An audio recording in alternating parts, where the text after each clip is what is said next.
आपको दिखाते हैं 60 सेकंड में खबर और खबर का पूरा विश्लेषण। चुनाव 360 डिग्री। शुरुआत संदेश खाली से, जो बंगाल का चुनावी एपिसेंटर बन चुका है।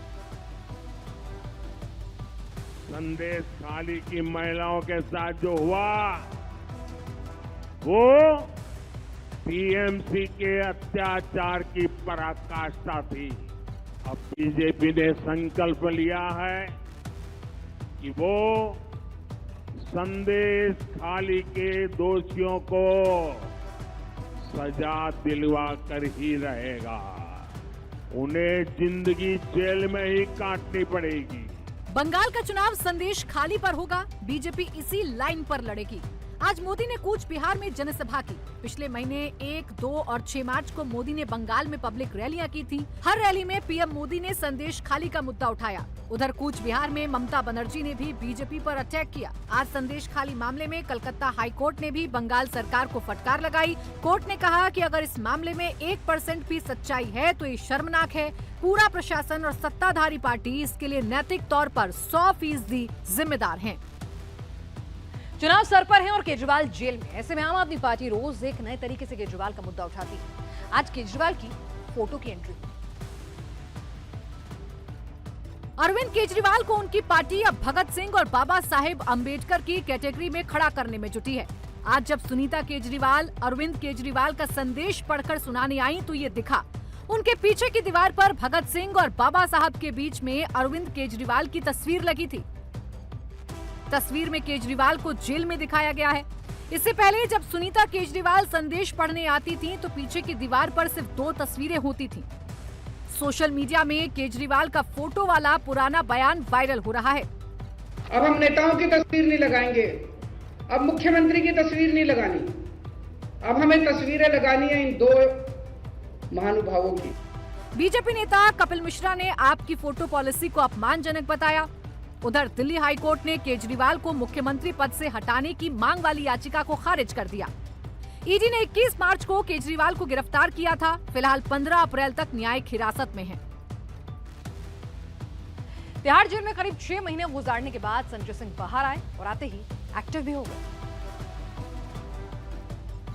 जेल से जमानत पर रिहाई के बाद संजय सिंह आज भगवान की शरण में पहुंच गए। दिल्ली के कनॉट प्लेस में मौजूद प्रसिद्ध हनुमान मंदिर में संजय सिंह ने पूजा की। जेल में बंद पार्टी के दूसरे नेताओं की रिहाई की प्रार्थना की।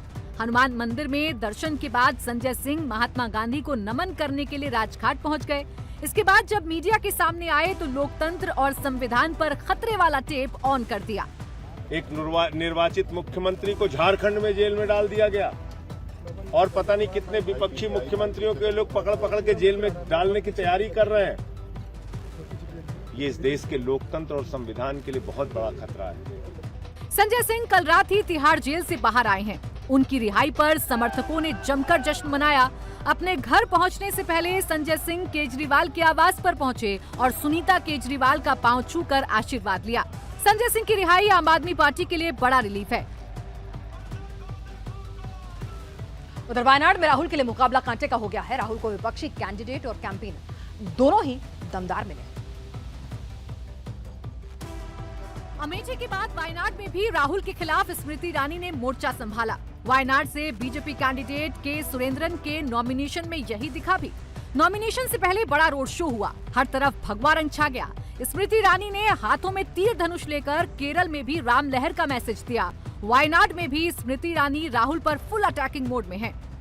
पीएफआई जैसी आतंकवादी संगठन के बैन के बावजूद पीएफआई के पॉलिटिकल लीडरशिप से राहुल गांधी समर्थन अपने चुनाव के लिए ले रहे हैं। अपनी नॉमिनेशन रैली में मुस्लिम लीग का वो ध्वज छिपा रहे हैं। 2019 में राहुल गांधी ने वायनाड में लेफ्ट को 5.25 लाख वोटों से हराया था। इस बार राहुल का मुकाबला लेफ्ट के साथ साथ केरल बीजेपी के अध्यक्ष के सुरेंद्रन से होगा। वायनाड में सीपीआई ने डी राजा की पत्नी एनी राजा को उतारा है। वायनाड संसदीय सीट पर मुस्लिम वोटर करीब 41.3% हैं। 13.7% वोटर ईसाई हैं, जबकि करीब 45% वोटर्स हिंदू हैं। चुनाव से पहले कांग्रेस को फिर झटका लगा है। 2 बड़े नेताओं ने पार्टी को बाय बाय कर दिया। इस समय कांग्रेस पार्टी में 5 पावर सेंटर्स हैं और 5 के अपने कॉकस है, 5 की अपनी लॉबी है। और पांचों की जो लॉबी है वो आपस में टकराती रहती है, एक दूसरे को मारने में लगी रहती है। सनातन विरोध की आइडियोलॉजी मैं स्वीकार नहीं कर सकता। प्रभु श्री राम की प्राण प्रतिष्ठा में नहीं जाने के निर्णय को मैं स्वीकार नहीं कर सकता। कांग्रेस के इन दो बड़े नेताओं ने आज पार्टी छोड़ दी। संजय निरुपम महाराष्ट्र कांग्रेस का बड़ा चेहरा है। पार्टी की पॉलिसी से नाराज होकर निरुपम ने चुनाव से पहले अलग रास्ता पकड़ लिया है।